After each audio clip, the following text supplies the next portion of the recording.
പൊരുതുന്ന ലിസ്റ്റുകൾ നിലവിൽ വന്നു കഴിഞ്ഞിരിക്കുന്നു. UDF-ന്റെയും LDF-ന്റെയും ഇനി രണ്ടിടങ്ങളിൽ മാത്രമേ BDJ സ്ഥാനാർത്ഥികളെ പ്രഖ്യാപിക്കാനുള്ളൂ. അതോടുകൂടി മത്സര ചിത്രം ഏറെക്കുറെ വ്യക്തമാവുകയും ചെയ്തിരിക്കുന്നു. ഇന്ന് തൃശ്ശൂരിലെത്തിയ കെ മുരളീധരന് വൻപിച്ച റോഡ് ഷോയോടുകൂടിയാണ് തൃശ്ശൂർ സ്വാഗതം നൽകിയത്. ഉമ്മൻചാണ്ടിയുടെ കല്ലറയിൽ നിന്ന് പാലക്കാട് നിന്നും വടകരയ്ക്ക് പോകുന്ന ഷാഫി പറമ്പിലിനും കിട്ടി വലിയ യാത്രയയപ്പ്. പാലക്കാട് നിരാശയിലാണെങ്കിലും വടകര ഷാഫി പറമ്പിലിനെ സ്വീകരിക്കുമെന്ന ആവേശത്തിലാണ് UDF പ്രവർത്തകർ. മറുഭാഗത്ത് KPCC പ്രസിഡന്റ് K സുധാകരനും എല്ലാ അഭ്യൂഹങ്ങളും അവസാനിപ്പിച്ച് കണ്ണൂരിൽ മത്സരത്തിനിറങ്ങുമ്പോൾ മത്സരം പൊടിപാറുമോ എന്നാണ് നമ്മൾ പരിശോധിക്കുന്നത്. ആരുടെ ഗ്യാരണ്ടിയായിരിക്കും ഈ തെരഞ്ഞെടുപ്പിൽ മാറ്റുരയ്ക്കപ്പെടുക?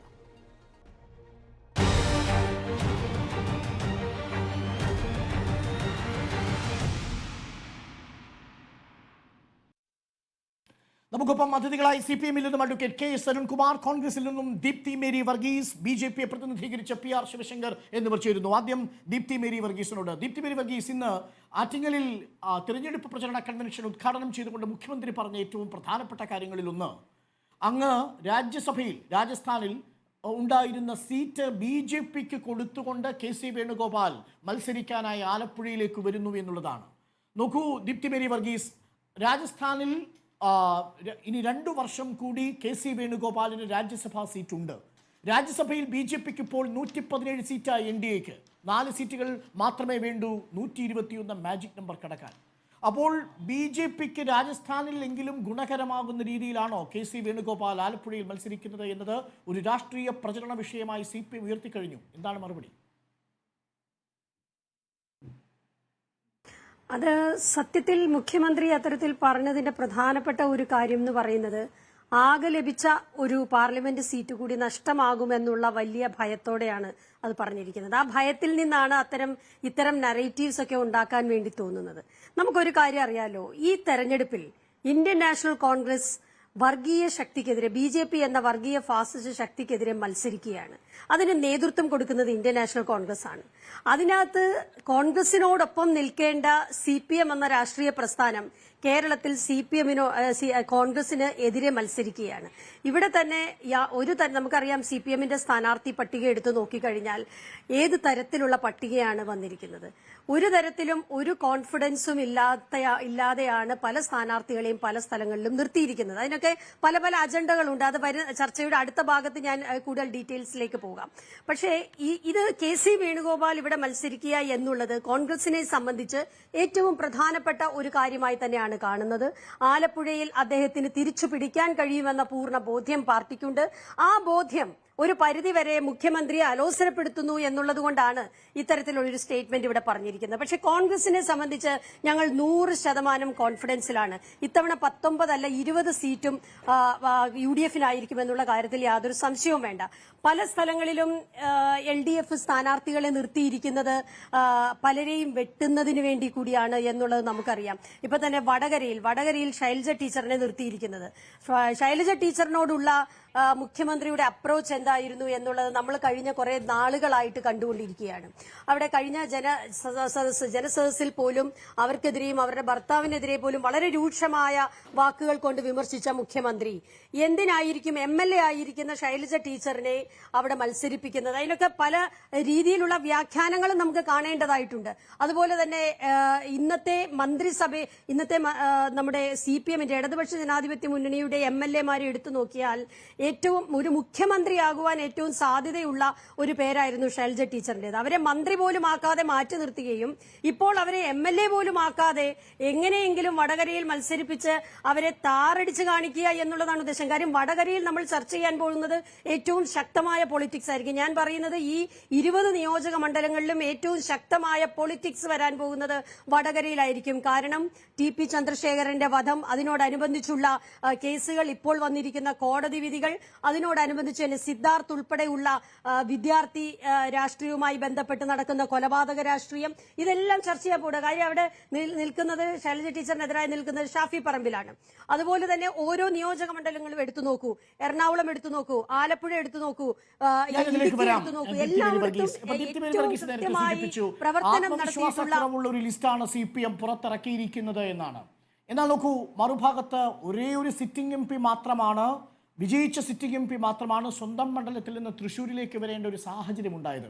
ആ രീതിയിൽ പത്മജ കോൺഗ്രസ് ക്യാമ്പ് വിട്ടുപോയതോടുകൂടി കോൺഗ്രസിൽ ഒരു വളരെ പെട്ടെന്ന് തിടുക്കപ്പെട്ട് ഒരു എമർജൻസി ഓപ്പറേഷൻ നടത്തി എന്നൊക്കെ നമുക്ക് വ്യാഖ്യാനിക്കാമെങ്കിലും വടകരയിൽ നിന്ന് കെ മുരളീധരൻ തൃശ്ശൂരിലേക്ക് മാറിയത്, ഒരു സിറ്റിംഗ് MP മണ്ഡലം മാറിയത് ആത്മവിശ്വാസക്കുറവിന്റെ പ്രതിഫലനമല്ലേ എന്ന് ചോദിക്കുന്നവരുമുണ്ട്. ദീപ്തി,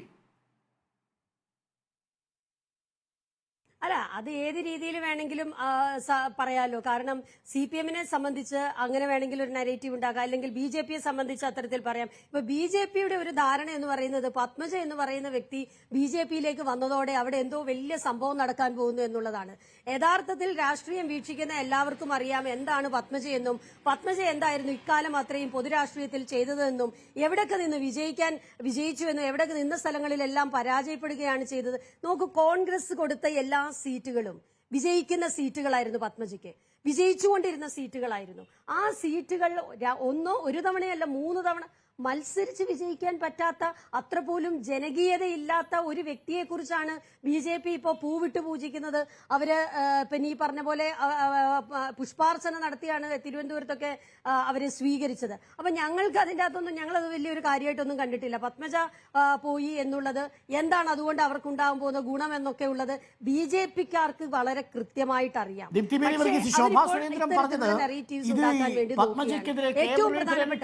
ശക്തമായ ഭാഷയിൽ തനിക്ക് വിമർശിക്കാൻ അറിയാം. പക്ഷേ നാളെ കെ മുരളീധരനെ മുരളീധരൻ ജി എന്ന് വിളിക്കേണ്ടി വരുമോ എന്നൊരു ആശങ്കയുണ്ടെന്നാണ് ശോഭാ സുരേന്ദ്രൻ പറഞ്ഞത്.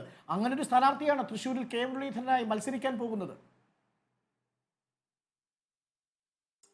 ശോഭാ സുരേന്ദ്രന്റെയൊക്കെ BJP-യിലെ അവസ്ഥ എന്ന് പറയുന്നത് നമ്മളൊക്കെ കണ്ടിട്ടുള്ളതല്ലേ. ആ രാഷ്ട്രീയ പ്രസ്ഥാനത്തിൽ നിൽക്കാൻ കഴിയില്ല, നിൽക്കക്കള്ളിയില്ലാതെ ഓടുന്ന കാഴ്ച നമ്മൾ കണ്ടിട്ടുള്ളത്. എത്ര തവണ സംസ്ഥാന പ്രസിഡന്റിനെതിരെ പ്രസ്താവന നടത്തിയ വ്യക്തിയാണ് ശോഭാ സുരേന്ദ്രൻ. അവർക്കൊരു സ്ഥാനാർത്ഥിത്വം കിട്ടാൻ എത്ര പ്രയാസപ്പെടേണ്ടി വന്നു കഴിഞ്ഞ തവണ. അപ്പൊ അങ്ങനെയൊക്കെ ശോഭാ സുരേന്ദ്രനെ സംബന്ധിച്ച് നിങ്ങൾ പോയി മാധ്യമങ്ങൾ ഒരു ചോദ്യം ചോദിക്കുമ്പോൾ അതിന് മറുപടി പറഞ്ഞു എന്നതിലപ്പുറം അവരൊക്കെ സത്യത്തിൽ ഇതിനൊക്കെ എതിരാണ്. ഈ BJP-യിൽ തന്നെ വലിയ പ്രശ്നം നടന്നുകൊണ്ടിരിക്കുക. BJP-യിൽ തന്നെ വലിയ ഒരു വിഭാഗം, നിങ്ങൾക്ക് അരുൺകുമാറിനൊക്കെ വളരെ കൃത്യമായിട്ട് അത് അറിയായിരിക്കും, BJP-യിൽ തന്നെ വലിയ ഒരു വിഭാഗം പത്മജയെ ഇവിടെ കൊണ്ടുവരുന്നു, ഇത്ര വലിയ സ്വീകരണം കൊടുക്കുന്നു, അതിന് മാത്രം എന്താണുള്ളത് എന്നൊക്കെ പറയുന്ന വലിയൊരു വിഭാഗം അതിൻ്റെ അകത്തുണ്ട്. സ്വന്തം പാർട്ടി ഇത്രയും കാലം BJP-യിൽ പ്രവർത്തിച്ചിട്ട് ശക്തമായ പ്രവർത്തനം നടത്തിയിട്ട് ശോഭാ സുരേന്ദ്രന് പോലും നിൽക്കക്കള്ളിയില്ലാത്ത ഒരു പാർട്ടിയിലേക്കാണ് പത്മജ പോയിരിക്കുന്നത്. പിന്നെ പത്മജ പോയതിന് കാരണങ്ങളുണ്ട്. നമ്മൾ കഴിഞ്ഞ ദിവസമൊക്കെ ചർച്ച ചെയ്യപ്പെട്ടിട്ടുള്ള കാര്യമായതുകൊണ്ടാണ് ഞാൻ അതിലേക്ക് കടക്കാതിരുന്നത്. ഒന്ന്, കെ മുരളീധരൻ വളരെ കൃത്യമായി പറഞ്ഞു, മറ്റൊരു ഘട്ടത്തിൽ ചർച്ച ആവശ്യപ്പെടുന്നു. പക്ഷേ പത്മജ നമ്മുടെ ചർച്ചയിൽ പ്രധാനപ്പെട്ട വിഷയമേ അല്ല. കാര്യം പത്മജയ്ക്ക് 3 തവണയും പത്മജയ്ക്ക് തെരഞ്ഞെടുപ്പിൽ മത്സരിക്കാൻ അവസരം കിട്ടിയപ്പോഴും മുൻപത്തെക്കാളും വലിയ ഭൂരിപക്ഷത്തിൽ പരാജയപ്പെട്ട ചരിത്രമാണ് പത്മജയുടേത്. നോക്കൂ, അഡ്വക്കേറ്റ് KS അരുൺകുമാർ, CPM പ്രതിനിധി, ആത്മവിശ്വാസമില്ലാത്തൊരു ലിസ്റ്റുമായിട്ടാണ് ഈ തെരഞ്ഞെടുപ്പിൽ CPM മത്സരിക്കാൻ വരുന്നത് എന്നാണ് ദീപ്തിയുടെ ഒരു വിമർശനം. ഒരു ഭാഗത്ത് ഇത്തവണ അരുവാൾ ചുറ്റിക നക്ഷത്രം എന്ന് പറയുന്ന നിങ്ങളുടെ ചിഹ്നത്തിന് ദേശീയ പദവി നഷ്ടപ്പെട്ടു പോകാതിരിക്കാൻ വേണ്ടി 3 ജില്ലാ സെക്രട്ടറിമാരെ, ഒരു പോളിറ്റ് ബ്യൂറോ മെമ്പറെ, കേന്ദ്ര കമ്മിറ്റി അംഗങ്ങളെയൊക്കെ തെരഞ്ഞെടുപ്പിൽ അണിനിരത്തുമ്പോൾ നിങ്ങൾ പ്രതീക്ഷിച്ചോ ഇത്രയും സർപ്രൈസ് ഉള്ള ഒരു ലിസ്റ്റ് കോൺഗ്രസിന്റെ കയ്യിലുണ്ടാകുമെന്ന്? മത്സരിക്കാൻ വരുന്നത് ആകെയുള്ള ഒരു കനലിനെ കെടുത്തി തീപ്പന്തമാകാൻ ശേഷിയുള്ള KC വേണുഗോപാലാണ് ആലപ്പുഴയിൽ. മറുഭാഗത്ത് KPCC പ്രസിഡന്റ് K സുധാകരൻ തന്നെ ഇറങ്ങുന്നു CPM ജില്ലാ സെക്രട്ടറി MV ജയരാജനെതിരെ. ഷാഫി പറമ്പിൽ എന്ന കേരളത്തിലെ ഏറ്റവും മിടുക്കനായ സാമാജികനാണ് വടകരയിൽ ശൈലജ ടീച്ചറിനെ നേരിടാൻ വരുന്നത്. അപ്പോൾ നിങ്ങളുടെ കണക്ക് കൂട്ടലുകളെ അടിമുടി തെറ്റിച്ചുകൊണ്ടുള്ള ഒരു ടോട്ടൽ സർപ്രൈസ് സർജിക്കൽ സ്ട്രൈക്ക് ആയിരുന്നില്ലേ LDF-ന്റെ സീറ്റ്, UDF-ന്റെ സീറ്റ് പ്രഖ്യാപനങ്ങൾ? ഡോക്ടർ അരുൺ, ഇവിടെ കഴിഞ്ഞ ഫെബ്രുവരി മാസത്തിൽ ആദ്യ ആഴ്ചയിൽ തന്നെ കോൺഗ്രസ് പ്രഖ്യാപിച്ചിരുന്നു 19 സീറ്റുകളിലും 18 സീറ്റുകളിലും സിറ്റിംഗ് MP-മാരാണ് മത്സരിക്കുക എന്ന്. സിറ്റിംഗ് MP-മാർ മത്സരിക്കാൻ പോകുന്നു എന്നുള്ള പ്രഖ്യാപനം ഉണ്ടായി. അവർ തെരഞ്ഞെടുപ്പ് പ്രചരണം ആരംഭിച്ചു, മതിലെഴുത്ത്, മറ്റു പ്രചരണങ്ങളെല്ലാം ആരംഭിച്ചു. ഏകദേശം ഫെബ്രുവരി മാസം 20-ാം തീയതിയോടുകൂടി ഇടതുപക്ഷത്തിന്റെ സ്ഥാനാർത്ഥികൾ ആരൊക്കെ എന്ന് വ്യക്തമായി. 22-23 ആയപ്പോഴേക്കും CPI സ്ഥാനാർത്ഥിയെ പ്രഖ്യാപിച്ചു. ഫെബ്രുവരി 27-ന് CPM ഔദ്യോഗികമായി സ്ഥാനാർത്ഥിയെ പ്രഖ്യാപിച്ചു. കഴിഞ്ഞ 10-12 ദിവസമായി വളരെ ചിട്ടയായിട്ടുള്ള തെരഞ്ഞെടുപ്പ് പ്രവർത്തനവുമായി ഞങ്ങൾ മുന്നേറുകയാണ്. തെരഞ്ഞെടുപ്പിന്റെ ആദ്യഘട്ടത്തിൽ ഏറ്റവും നല്ല പോരാട്ടത്തോടെ ഞങ്ങൾ മുന്നേറുമ്പോൾ ഇപ്പൊ UDF-ന്റെ സ്ഥാനാർത്ഥി പട്ടിക ഇന്നലെ വന്നു. അതിൽ 1-2 മാറ്റങ്ങളാണ് ഉള്ളത്. ഏറ്റവും ഗൗരവത്തോടെ താങ്കൾ ആദ്യം ചോദിച്ച ചോദ്യമുണ്ട്. ഇന്ത്യയുടെ രാജ്യസഭയിൽ 26 മാസം MP-ആയി തുടരാൻ അർഹതയുള്ള അവരുടെ അഖിലേന്ത്യാ ജനറൽ സെക്രട്ടറി, സംഘടനാകാര്യ ചുമതലയുള്ള അഖിലേന്ത്യാ ജനറൽ സെക്രട്ടറി വന്ന് ഇവിടെ ആലപ്പുഴയിൽ മത്സരിക്കുകയാണ്. അന്ന് അദ്ദേഹം MP ആയി തെരഞ്ഞെടുക്കപ്പെട്ടത് രാജസ്ഥാനിൽ നിന്നാണ്. ആ രാജസ്ഥാനിൽ നിന്ന് അദ്ദേഹം തെരഞ്ഞെടുക്കപ്പെടുമ്പോൾ അവിടെ കോൺഗ്രസ് ആണ് ഭരിച്ചുകൊണ്ടിരുന്നത്. ഏതെങ്കിലും തരത്തിൽ ഒരിക്കലും അദ്ദേഹം ആലപ്പുഴയിൽ നിന്ന് തെരഞ്ഞെടുക്കപ്പെടില്ല എന്ന് ഞങ്ങൾക്ക് ഉറപ്പുണ്ട്. പക്ഷേ തെരഞ്ഞെടുക്കപ്പെട്ടാൽ ആ MP സ്ഥാനം നഷ്ടപ്പെടും. ആ MP സ്ഥാനം നഷ്ടപ്പെട്ടാൽ രാജസ്ഥാനിൽ നിന്ന് ആരാണ് ആ സ്ഥാനത്ത് വരിക?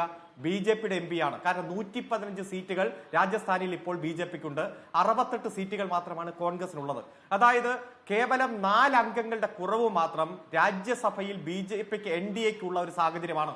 ഏത് ബില്ലും നിഷ്കരുണം അവർക്ക് പാസാക്കിയെടുക്കാൻ, ഏത് ജനവിരുദ്ധ നയവും പാസാക്കിയെടുക്കാൻ ലൈസൻസ് കിട്ടുക എന്നതാണ് രാജ്യസഭയിൽ NDAക്ക് ഭൂരിപക്ഷം കിട്ടുക എന്നതിന്റെ അർത്ഥം. അതുകൊണ്ട് രാജ്യസഭയിൽ BJPക്ക് പ്രധാനമന്ത്രിയാകാൻ പ്രസിഡന്റ് ക്ഷണിക്കുന്നത് ആരെയായിരിക്കും? പ്രധാനമന്ത്രിയാകാൻ ഏറ്റവും വലിയ നമ്പറുള്ള ഒറ്റക്കക്ഷിയാണ് ക്ഷണിക്കുക. അപ്പോൾ ഏറ്റവും കൂടുതൽ വിജയികളുള്ള സീറ്റുകളുള്ള ഒരു ഒറ്റക്കക്ഷിയെ ക്ഷണിക്കുമ്പോൾ അതിലൊരു സീറ്റ് കുറഞ്ഞുവെന്ന് സാങ്കല്പികമായി കരുതുക നിങ്ങളുടെ ഇന്ത്യ മുന്നണിയിലെ കോൺഗ്രസിന്. അങ്ങനെ രാജ്യസഭയിലെ MP-യുടെ സീറ്റല്ലല്ലോ പരിഗണിക്കുക, ലോക്സഭയിലെ MP-യുടെ സീറ്റാണല്ലോ പ്രധാനമന്ത്രി പദത്തിലേക്ക് പരിഗണിക്കുക. അപ്പോൾ സർക്കാർ ഉണ്ടാക്കാൻ വേണ്ടി ഒരു സീറ്റിൻ്റെയെങ്കിലും കുറവ് കോൺഗ്രസിന് വന്നാൽ അതുണ്ടാകാൻ പാടില്ല എന്ന രാഷ്ട്രീയമായിട്ടുള്ള കൗശലത്തിൻ്റെയും ജാഗ്രതയുടെയും ഭാഗമായിട്ടാണ് KC വേണുഗോപാൽ മത്സരിക്കുന്നത്. കാരണം CPM എന്തായാലും സർക്കാർ ഉണ്ടാക്കാൻ പോകുന്നില്ല കേന്ദ്രത്തിൽ. പിന്നെയുള്ള സാധ്യത ഇന്ത്യ മുന്നണിക്കാണ്. അതിലേറ്റവും കൂടുതൽ സീറ്റുകൾ നേടേണ്ട പാർട്ടിയായി കോൺഗ്രസ് മാറേണ്ടതുണ്ട്. ഇത് CPM തന്നെ അംഗീകരിച്ചിരിക്കുന്ന വിഷയമാണെന്നേ അരുൺകുമാർ.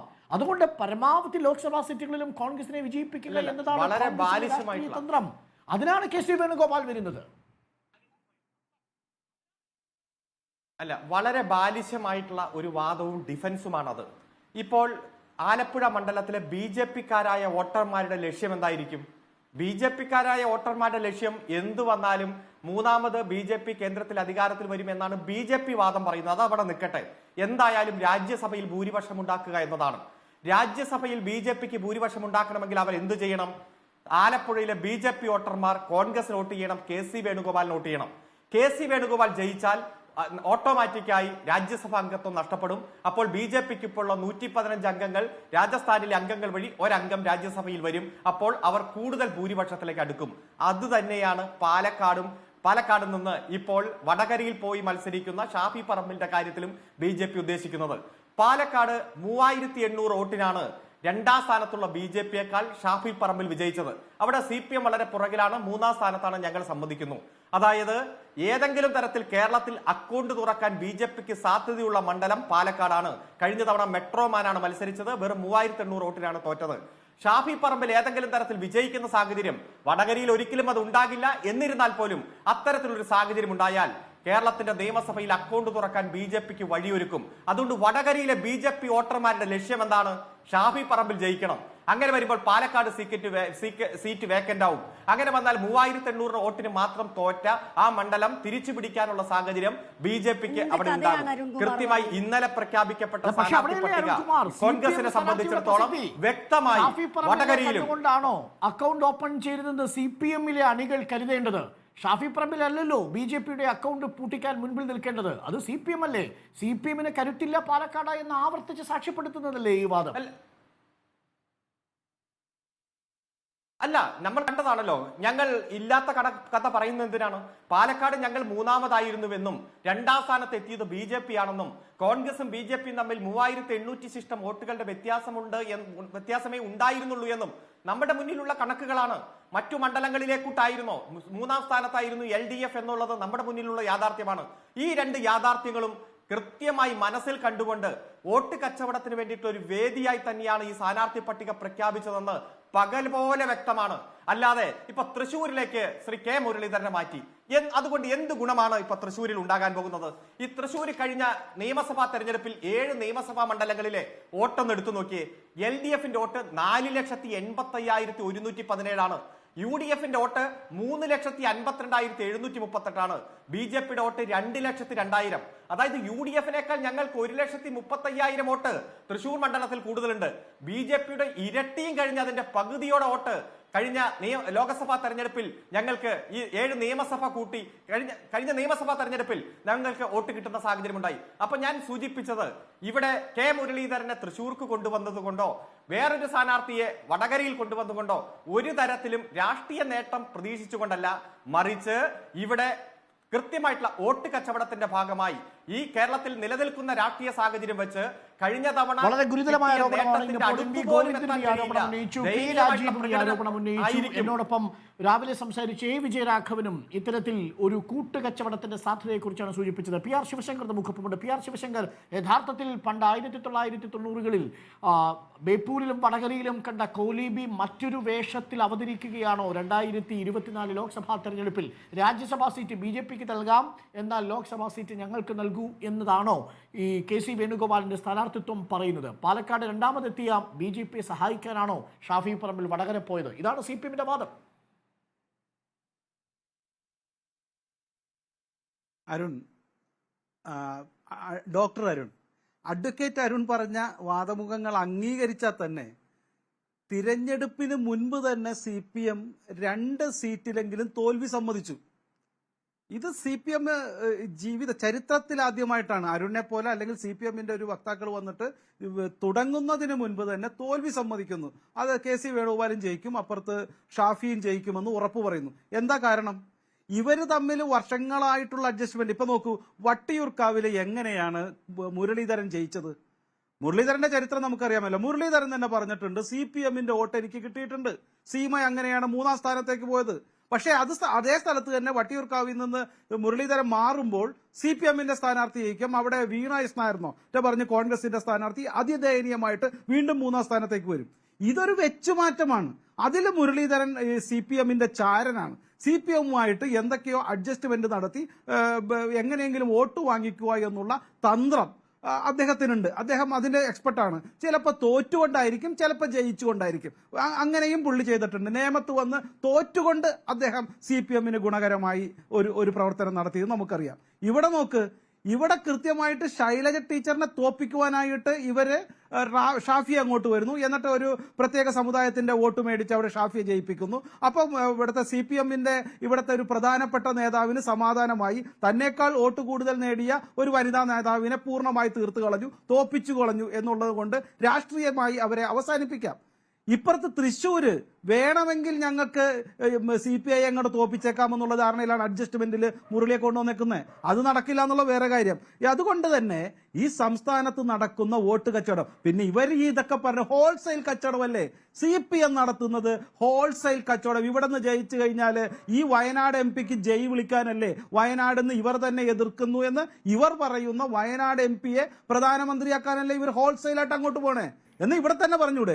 ഇവർ വർഷങ്ങളായിട്ട് നടത്തുന്നില്ല. എന്നിട്ട് ഇവിടെ ഇരുന്ന് രാഷ്ട്രീയം പറഞ്ഞ് പഞ്ചാബിലടക്കം പലയിടങ്ങളിലും ഇന്ത്യ മുന്നണിയിലെ കക്ഷികൾ പരസ്പരം മത്സരിക്കുന്ന സാഹചര്യമുണ്ട്. കേരളത്തിലടക്കം അത് അവർ പരസ്യമായി തന്നെ പ്രഖ്യാപിച്ചിട്ടുണ്ട്. പി ആർ ശിവശങ്കർ, ഇവിടെയാണ് ഒരു പ്രസക്തമായ ചോദ്യമുള്ളത്. നിങ്ങളിപ്പോൾ ഈ പത്മജിയെ പോലെയുള്ള ആൾക്കാരെ ഇപ്പോൾ നിങ്ങളുടെ UDFന്റെ BJP പട്ടിക പുറത്തു വരുമ്പോൾ അതിൽ 4 പേരും UDF ഒരു കാലഘട്ടത്തിൽ അവരെ ഒന്നുകിൽ VC-മാരായിട്ടോ അതല്ലെങ്കിൽ സ്ഥാനാർത്ഥികളായിട്ടോ ഒക്കെ പരിശോധിച്ച് പരാജയപ്പെട്ട ആളുകളെയാണ് നിങ്ങൾ നിങ്ങളുടെ ലിസ്റ്റിൽ ഉൾപ്പെടുത്തുന്നത്. അതായത് UDF പരീക്ഷിച്ച് പരാജയപ്പെട്ട സടകൊഴിഞ്ഞ സിംഹങ്ങളെ നിങ്ങൾ നിങ്ങളുടെ ലിസ്റ്റിൽ ഉൾപ്പെടുത്തിയാണ് ഈ തെരഞ്ഞെടുപ്പ് പട്ടിക പുറത്തുവിട്ടിരിക്കുന്നത്. BJPക്ക് ഈ സംസ്ഥാനത്ത് UDFൽ നിന്ന് വരുന്ന ഈ പഴഞ്ചൻ കുതിരകളെ അല്ലാതെ മറ്റാരെയും കിട്ടിയിട്ടില്ല എന്ന ചോദ്യവും പ്രസക്തമാണ്.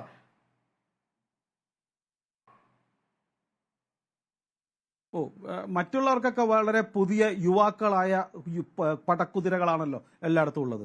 ഞാൻ ഏത് സ്ഥാനാർത്ഥിയാണ് BJPയുടെ ഇത്തരത്തിലുള്ള ഒരു കഴിവില്ലാത്ത ആളുകൾ? ഏത് സ്ഥാനാർത്ഥിയുള്ളത്? CPMന്റെ ഒക്കെ വളരെ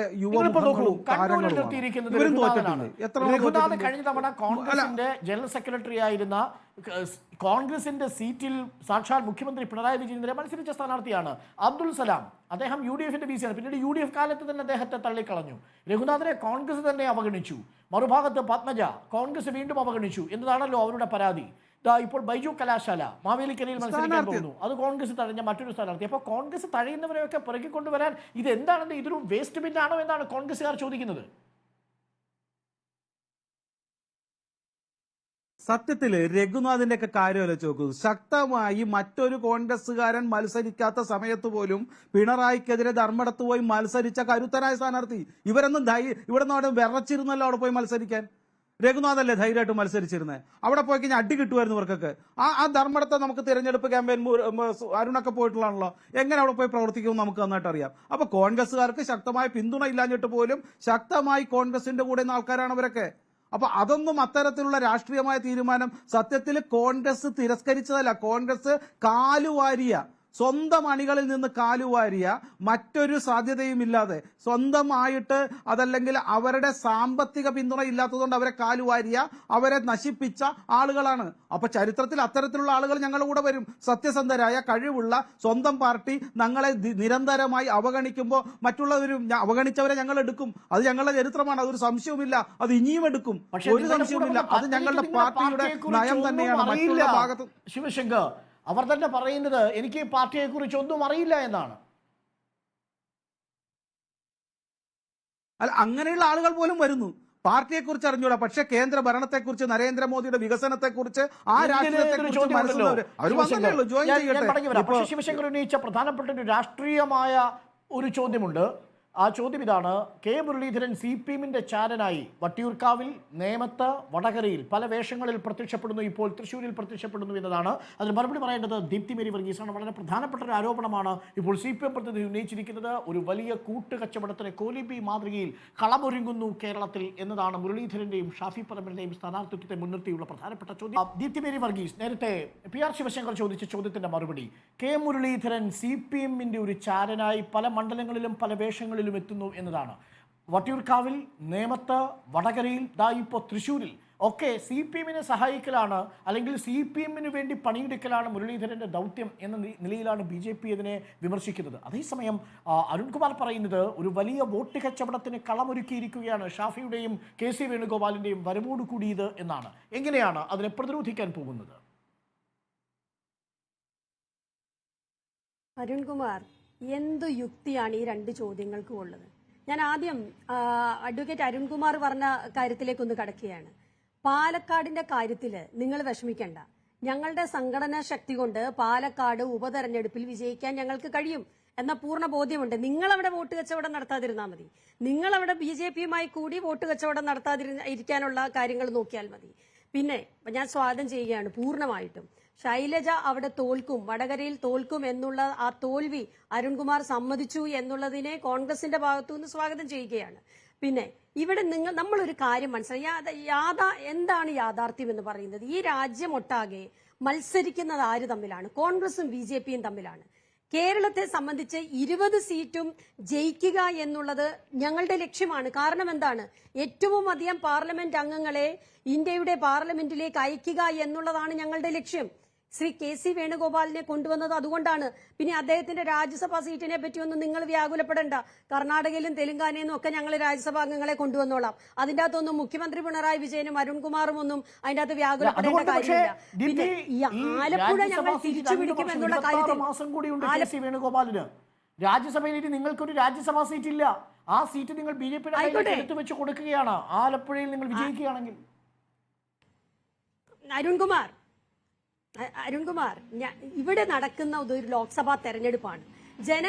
ജനങ്ങൾ വിധി നിർണ്ണയിക്കുന്ന ഒരു തെരഞ്ഞെടുപ്പ് നടക്കുമ്പോൾ അതിൽ പരമാവധി സീറ്റ് BJP-ക്കെതിരെ നേടുക എന്നുള്ളതാണ് കോൺഗ്രസിന്റെ ലക്ഷ്യമെന്ന് പറയുന്നത്.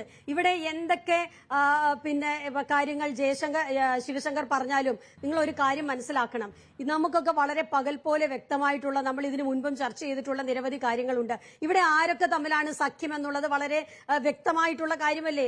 ഇപ്പൊ തന്നെ നോക്കട്ടെ, ഇപ്പൊ ലേറ്റസ്റ്റ് സംഭവിച്ചിരിക്കുന്ന, നമ്മൾ ചർച്ച ചെയ്തുകൊണ്ടിരിക്കുന്ന ഒരു കാര്യമല്ലേ ലോക്നാഥ് ബെഹ്റയുടെ കാര്യം. ഇതിനു മുൻപ് മുല്ലപ്പള്ളി രാമചന്ദ്രൻ ആരോപിച്ച വലിയ ഒരു ആരോപണമായിരുന്നു അത്. അതിൻ്റെ അകത്ത് സത്യമുണ്ട് എന്നുള്ളത് നമ്മൾ ചർച്ചയിലൂടെ പലപ്പോഴും പുറത്തു വന്നതുമാണ്. അപ്പോൾ അത്തരത്തിലുള്ള ലിങ്കുകൾ മുഖ്യമന്ത്രിയുമായി BJP-യുമായി ഒക്കെ ഉണ്ട് എന്നുള്ളത് നമ്മൾ ചർച്ച ചെയ്യപ്പെടേണ്ട കാര്യമാണ്. ഇവിടെ അടച്ചിട്ട മുറിയിൽ ചർച്ച ചെയ്തതാരാണ്? ശ്രീഎമ്മുമായിട്ട് ചർച്ച ചെയ്തതാരാണ്? ഇവിടെ ഇപ്പോൾ എക്സാലോജിക്ക കേസ് നമുക്കെടുക്കാം. ഈ കേസിൽ ഞാൻ പറയട്ടെ, മുഖ്യമന്ത്രി പിണറായി വിജയനും ലോക്നാഥ് ബെഹ്റയും കൂടി ഗൂഢാലോചന നടത്തി എന്ന് പറയുമ്പോൾ കോൺഗ്രസിന്റെ സംഘടനാ ശേഷിയിൽ ഇത്ര വേഗം പിണറായി വിജയനൊക്കെ സ്വാധീനമുണ്ടാക്കാൻ കഴിയുന്നുവെന്ന് അംഗീകരിക്കലല്ലേ ഇത് ദീപ്തി? ഭാരതീയ ജനതാ പാർട്ടി രണ്ട് രീതിയിലാണല്ലോ അരുൺകുമാർ ആളുകളെ ഓപ്പറേഷൻ താമരയിലൂടെയൊക്കെ ഇങ്ങോട്ട് കൊണ്ടുവന്നുകൊണ്ടിരിക്കുന്നത്. എന്താണ് ഈ രണ്ട് കാര്യങ്ങൾ? ഒന്ന്, അധികാരമോഹികളായ എത്ര കിട്ടിയാലും മതി വരാത്ത ആർത്തിമൂസ ആളുകളെ അവർ കൊണ്ടുവരാൻ നോക്കും. രണ്ടാമതായിട്ട് പിന്നെ ഇഡിയെയും അതുപോലെ ഇൻകം ടാക്സ് മറ്റുള്ള ഇൻസ്റ്റിറ്റ്യൂഷനെ ഉപയോഗിച്ചുകൊണ്ട് ഭീഷണിപ്പെടുത്താൻ ശ്രമിക്കുക. അതിൽ വീഴാത്തവരുണ്ട്. DK ശിവകുമാറിനെ പോലെ വീഴാത്തവർ ഞങ്ങൾ ജയിലിൽ പോയിക്കൊള്ളാം, എന്നാലും ഈ പാർട്ടി വിടില്ല എന്ന നല്ല അടിയുറച്ച് ഈ ആശയത്തിൽ വിശ്വസിച്ച് കോൺഗ്രസിൽ വിശ്വസിച്ച് നിൽക്കുന്നവരുണ്ട്.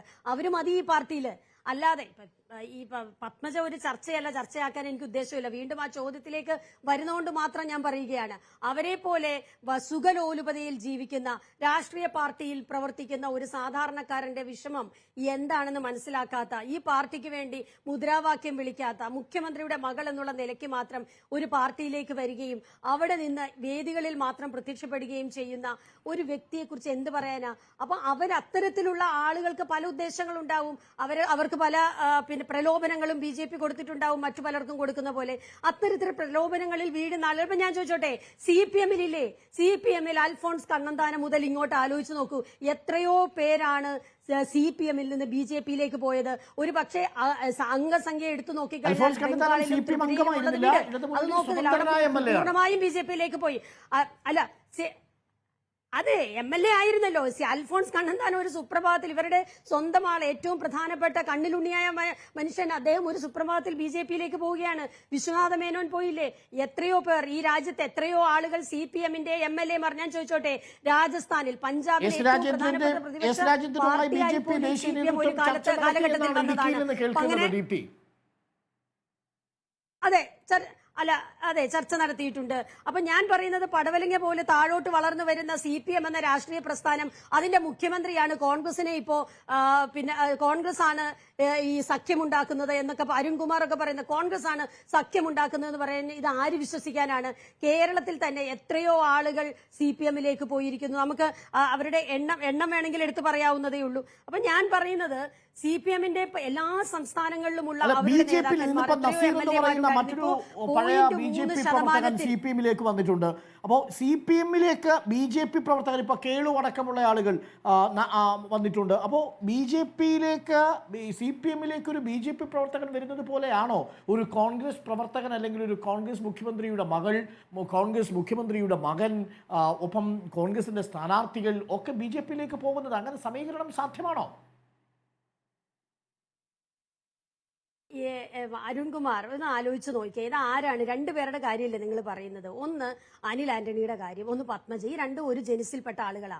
അനിൽ ആന്റണി എന്താണ് കോൺഗ്രസിന് വേണ്ടി ചെയ്തത് എന്നുള്ളത് BJP അന്വേഷണം നോക്കട്ടെ. അവർക്കിതൊക്കെ അറിയാവുന്നത്, അവർക്കിതൊക്കെ കിട്ടുകയുള്ളൂ. ഈ ഓട്ടക്കാലണ ആളുകളെ മാത്രമേ ഇവർക്ക് കിട്ടുകയുള്ളൂ. ഇവർ ഈ BJP-യിലേക്ക് കൊണ്ടുപോയിട്ടുള്ള ആളുകളൊക്കെ ഇത്തരത്തിലുള്ള ആളുകളല്ലേ. പിന്നീട് പോയിട്ടുള്ളത് ആരാണ്? ഈ അനിൽ ആന്റണി. എങ്ങനെ പോയാലും അനിൽ ആന്റണിയും പത്മജ അനിൽ ആന്റണി ഇതല്ലേ പറയാനുള്ളൂ. പ്രധാനപ്പെട്ട ഏതെങ്കിലും ശക്തമായി രാഷ്ട്രീയ പ്രസ്ഥാനത്തിൽ വിശ്വസിക്കുന്ന ഏതെങ്കിലും കൊള്ളാവുന്ന ഒരു നേതാവിനെ കൊണ്ടുപോകാം. അങ്ങനെ നിങ്ങൾ കൊണ്ടുപോയിട്ട് പറയൂ. നിങ്ങളുടെ SM കൃഷ്ണ, ഗുജറാത്തിലെ അംബരീഷ് ദേർ, അർജുൻ മധുവാഡിയ ദാ പോയി ഇരിക്കുന്നു. ഹിമാചൽ പ്രദേശിൽ നിന്ന് വിക്രമാദിത്യ സിംഗ് എന്ത് പോകും എന്ന ആലോചനയിലാണ് ഇരിക്കുന്നത്. ജ്യോതിരാദിത്യ സിൻഹ. ഒരു ഭാഗത്ത് നിങ്ങളുടെ മുഖ്യമന്ത്രിമാരും എണ്ണം പറഞ്ഞ നേതാക്കളുമാണ് ഇന്ന് BJP-യിലെ വലിയ നേതാക്കളായി മാറുന്നത്. അശോക് ചവാൻ. അപ്പോൾ നോക്കൂ, വലിയ പട്ടികയുണ്ട് കോൺഗ്രസിൽ നിന്ന് BJP-യിലേക്ക് പോയത്. അതുകൊണ്ടാണ് ഇന്ന് മുഖ്യമന്ത്രി ഒരു പ്രതികരണം നടത്തിയിരിക്കുന്നത്. BJP-യിലേക്ക് ആളെ കൂട്ടുന്ന പ്രസ്ഥാനമായി കോൺഗ്രസ് മാറിയിരിക്കുന്നു തെരഞ്ഞെടുപ്പ് കാലത്ത് എന്ന്. അതെ, ഇത് ഞാൻ പറഞ്ഞല്ലോ, രണ്ട് കാരണങ്ങൾ. ഈ പറയുന്ന അശോക് ചവാന്റെ പേരും താങ്കൾ പറഞ്ഞ പേരുകളൊക്കെ എടുത്തു നോക്കൂ. ഇതെല്ലാം ഒന്നുകിൽ ഭീഷണിപ്പെടുത്തിക്കൊണ്ട്, അല്ലെങ്കിൽ ആശയപരമായി വിശ്വസിച്ചുകൊണ്ട് ഈ പറയുന്ന പേരുകാരിൽ ആരെങ്കിലും ഈ കോൺഗ്രസ് രാഷ്ട്രീയം വിട്ടിട്ട്, കോൺഗ്രസ് എന്ന രാഷ്ട്രീയ പ്രസ്ഥാനം വിട്ട് BJP-യിലേക്ക് പോയി എന്ന് പറയാൻ പറ്റുമോ? ഞാൻ പറയുന്നത്, ഈ രാജ്യത്തിന് ഒരു ഒറ്റ കാര്യം ഞാൻ പറഞ്ഞോട്ടെ. ഈ രാജ്യത്തിന് ഒരു രാഷ്ട്രീയ സംസ്കാരം ഉണ്ടായിരുന്നു അരുൺകുമാർ. ഇവിടെ ഒരു ജനാധിപത്യ വ്യവസ്ഥിതി ഉണ്ടായിരുന്നു. പണ്ഡിറ്റ് ജവഹർലാൽ നെഹ്റു മുതൽ അനുവർത്തിച്ചിരുന്ന ഒരു രീതി ഉണ്ടായിരുന്നു. പ്രതിപക്ഷ ബഹുമാനം ഉണ്ടായിരുന്നു. എല്ലാ രാഷ്ട്രീയ പ്രസ്ഥാനങ്ങളും ഇന്നിവിടെ ഉണ്ടായത് BJP ഉൾപ്പെടെ, സംഘപരിവാർ ഉൾപ്പെടെ CPM ഉൾപ്പെടെ എല്ലാ രാഷ്ട്രീയ പ്രസ്ഥാനങ്ങളും ഈ രാജ്യത്ത് ഇന്ന് ഉണ്ടെങ്കിൽ അല്ലെങ്കിൽ തഴച്ചു വളർന്നിട്ടുണ്ടെങ്കിൽ അത് കോൺഗ്രസ് എന്ന രാഷ്ട്രീയ പ്രസ്ഥാനം, ജവഹർലാൽ നെഹ്റു എന്ന മനുഷ്യൻ ഉണ്ടാക്കിയ ഏറ്റവും ശക്തമായ ഒരു ജനാധിപത്യ വ്യവസ്ഥിതി, ആ ജനാധിപത്യ സംസ്കാരം കൊണ്ടാണ്. ഇപ്പോഴെന്താണ് ചെയ്യുന്നത്? ഇപ്പോൾ കഴിഞ്ഞ 10 വർഷമായിട്ട് ഈ രാജ്യം അഭിമുഖീകരിക്കുന്ന ഇവിടുത്തെ രാഷ്ട്രീയ സംസ്കാരം ഇല്ലാതായിരിക്കുന്നു. ഒറ്റ ഒരു കാര്യം ഇവിടെ പറയട്ടെ. രാഷ്ട്രീയ അന്തരീക്ഷത്തെ മലീമസപ്പെടുത്തിയ BJP പറഞ്ഞോളൂ. ഒറ്റ ഒരു കാര്യം കൂടി, ഈ ഇത്തരത്തിൽ പോകുന്ന ഇപ്പൊ അരുൺകുമാറിനെ പോലെയുള്ള ആളുകൾ മതേതരത്വത്തിലാണ് നിങ്ങൾ വിശ്വസിക്കുന്നത് എന്ന് പറയുന്നുണ്ടെങ്കിൽ ഈ സമയത്ത് കോൺഗ്രസിനെ പിന്തുണയ്ക്കുകയാണ് വേണ്ടത്, ഇന്ത്യ മുന്നണിയെ പിന്തുണയ്ക്കുകയാണ് വേണ്ടത്. ഇവിടെ ഇത്തരത്തിലൊരു ചർച്ചയ്ക്ക് പോലും നിങ്ങളെ പോലുള്ള ഒരു ചെറുപ്പക്കാരൻ വന്ന് ഇരിക്കരുത്. കാരണം ഇന്ത്യ മുന്നണി മത്സരിക്കുന്നത്, കോൺഗ്രസ് മത്സരിക്കുന്നത് ഒരു വർഗീയ ഫാസിസ്റ്റ് ശക്തിക്കെതിരെയാണ്. രാജ്യം മുഴുവൻ വർഗീയത തഴച്ചു വളരുമ്പോൾ അതിനെ പിന്തുണ കൊടുക്കുന്ന, അതിനുവേണ്ടി മാത്രം നിലകൊള്ളുന്ന ഒരു രാഷ്ട്രീയ പ്രസ്ഥാനത്തിനെതിരെ കോൺഗ്രസ് ഇവിടെ യുദ്ധം നയിക്കുമ്പോൾ അതിനോടൊപ്പം നിൽക്കാൻ നിങ്ങളെ പോലെ ഉള്ളവർ, അരുൺകുമാറിനെ പോലെ ഉള്ളവർ അതിന്റെ ഞങ്ങളോടൊപ്പം നിൽക്കണം. അതാണ് പ്രധാനപ്പെട്ട വിഷയമായി ഉയർത്തുന്നത്. ഇപ്പോ പത്മജ BJP ക്യാമ്പിലേക്ക് പോകുമ്പോഴും, അനിൽ ആന്റണി BJP ക്യാമ്പിലേക്ക് പോകുമ്പോഴും, രഘുനാഥൻ BJP ക്യാമ്പിലേക്ക് പോകുമ്പോഴും ഉള്ളിൽ ഊറിച്ചിരിക്കുന്ന CPMകാർ യഥാർത്ഥത്തിൽ കൗശലമുള്ളൊരു ചെന്നായിയുടെ സ്വഭാവം പൂണ്ടവരാണ് എന്നതാണ് കോൺഗ്രസിന്റെ ആരോപണം. നിങ്ങളുടെ തന്നെ മുന്നണിയിലെ ഏറ്റവും പ്രധാനപ്പെട്ട ദേശീയ സാന്നിധ്യമായ ഒരു പാർട്ടിയിലെ അണികളിൽപ്പെട്ടവർ, നേതൃത്വ നിലയിൽപ്പെട്ടവർ BJPയിലേക്ക് പോകുമ്പോൾ നിങ്ങൾ ഊറിച്ചിരിക്കുന്നത് എന്തിനാണ്?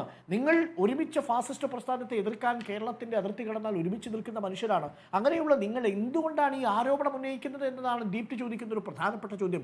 മറ്റൊരു പ്രധാനപ്പെട്ട കാര്യം, നിങ്ങൾ ഇറക്കിയിരിക്കുന്നത് മുഴുവൻ ഈ പറയുന്ന MLA-മാർ. ഇപ്പോൾ ഷാഫി പറമ്പിലിന് വടകരയിൽ മത്സരിക്കാൻ എന്താ ബുദ്ധിമുട്ട്? ഷാഫി പറമ്പിലിന്റെ കുടുംബ വീട്, അദ്ദേഹത്തിന്റെ ഭാര്യയുടെ ഗൃഹം തലശ്ശേരിയിലാണ്. അദ്ദേഹത്തിന് വടകരയിൽ മത്സരിക്കാനുള്ള കരുത്തുള്ള MLA ആണ്. KK ശൈലജയല്ലേ നിങ്ങൾ ഇറക്കിയിരിക്കുന്നത് വടകരയിൽ? KK ശൈലജയുടെ മണ്ഡലം മട്ടന്നൂരല്ലേ, അത് കണ്ണൂരല്ലേ? എങ്കിൽ എന്തുകൊണ്ടാണ് നിങ്ങൾ KK ശൈലജ വടകരയിലേക്ക് കൊണ്ടുവരുന്നത്? അപ്പോൾ ഇത്തരം ചോദ്യങ്ങൾ പ്രസക്തമാകുന്നത് അവിടെയാണ്. അപ്പോൾ BJPയുമായി ഒരു കൂട്ടുകച്ചവടം എന്നുള്ളത് കൗശലമുള്ളൊരു ഒരു കുറുക്കന്റെ ബുദ്ധിയാണ് എന്നതാണ് കോൺഗ്രസിന്റെ നിരീക്ഷണം. അരുൺ. ഡോക്ടർ അരുൺ, ഇവിടെ കോൺഗ്രസിന്റെ പ്രതിനിധി ബഹുമാന്യനായ ദീപ്തി മേരി വർഗീസ് പറയുന്നു ഫാസിസത്തിനെതിരായിട്ടുള്ള പോരാട്ടമാണ്, പരമാവധി കോൺഗ്രസും BJPയും തമ്മിലാണ് പോരാട്ടം. ആയിക്കോട്ടെ, പക്ഷെ എന്തുകൊണ്ടാണ് ഈ ഫാസിസത്തിനെതിരായിട്ടുള്ള പോരാട്ടത്തിൽ ഹിന്ദി ഹൃദയഭൂമിയിൽ പോയി മത്സരിച്ച് ചങ്കുറ്റം തെളിയിക്കാൻ രാഹുൽ ഗാന്ധി അടക്കമുള്ള നേതാക്കന്മാർ തയ്യാറാകാത്തത്? ഇന്ത്യ മുന്നണിയിലെ തന്നെ മറ്റൊരു ഘടകകക്ഷിയായ, മറ്റൊരു മുന്നണി കക്ഷിയായ CPM അടക്കം നേതൃത്വം കൊടുക്കുന്ന ഈ കേരളത്തിൽ വന്ന് തന്നെ മത്സരിക്കാൻ തയ്യാറാകുന്നത് എന്തുകൊണ്ട് എന്നതാണ് പ്രശ്നം. 2019 സാഹചര്യമല്ല ഇപ്പോൾ ഉള്ളത്. 2019 ഇന്ത്യ മുന്നണി ഇല്ല. അന്ന് കോൺഗ്രസ് തീരുമാനിക്കാം, എവിടെ വേണമെങ്കിലും മത്സരിക്കാം. പക്ഷേ ഇപ്പോൾ എന്താണ് ബുദ്ധിമുട്ട്? ഒരു പാൻ നാഷണൽ ലീഡർ എന്ന ഇമേജ് അല്ലേ രാഹുൽ ഗാന്ധിക്കുള്ളത്? അരുൺകുമാർ, പഴയ ചരിത്രങ്ങളിലും അങ്ങനെയില്ലേ? 2 മണ്ഡലങ്ങളിൽ മത്സരിക്കുക, അത് തെക്കു നിന്നും വടക്കു നിന്നും മത്സരിക്കുക എന്നുള്ളത് ഒരു ദേശീയ നേതാവിന്റെ ഒരു സാധ്യതയാണ്. 2ഓ 3ഓ മണ്ഡലത്തിൽ മത്സരിച്ചോട്ടെ, പക്ഷേ BJPക്കെതിരായിട്ടുള്ള പോരാട്ടം എന്ന് തന്നെയാണല്ലോ കോൺഗ്രസ് പറയുന്നത്. BJPയുമായി ഡയറക്റ്റ് ഫൈറ്റ് നടക്കുന്ന മണ്ഡലങ്ങൾ ഇന്ത്യയുടെ തെക്കും വടക്കും പടിഞ്ഞാറും കിഴക്കും എല്ലാം ഉണ്ടല്ലോ. CPMഉം CPIയും അടക്കം ഇടതുപക്ഷ പാർട്ടികൾ നേതൃത്വം കൊടുക്കുന്ന അല്ലെങ്കിൽ നല്ല ഭൂരിപക്ഷമുള്ള മുന്നേറ്റമുള്ള മണ്ഡലത്തിൽ തന്നെ വന്ന് മത്സരിക്കണം എന്നതിന് എന്താണ് പ്രശസ്തി എന്നതാണ് ചോദ്യം. ഇപ്പൊ ആലപ്പുഴയിൽ ഒരു സീറ്റ് തിരിച്ചു പിടിക്കാനാണെന്ന് പറയുന്നു. കോൺഗ്രസിന് മറ്റു നേതാക്കന്മാരില്ലേ? അഖിലേന്ത്യാ ഫിഗറായി ദേശീയ ജനറൽ സെക്രട്ടറിയായി പ്രവർത്തിക്കുന്ന, രാജ്യസഭയിൽ 26 മാസം വേണ്ടെന്ന് വയ്ക്കുന്ന നേതാവിന് ഏതെങ്കിലും ഹിന്ദി ഹൃദയഭൂമിയിലോ BJPയുമായി ഡയറക്റ്റ് ഫൈറ്റുള്ള സ്ഥലത്തോ പോയി മത്സരിക്കുന്നത് താങ്കൾ പറയുമ്പോൾ ഞാൻ ഇടപെട്ടില്ല. ഞാൻ പറയട്ടെ. സാഹചര്യം എങ്ങനെയുണ്ടായി?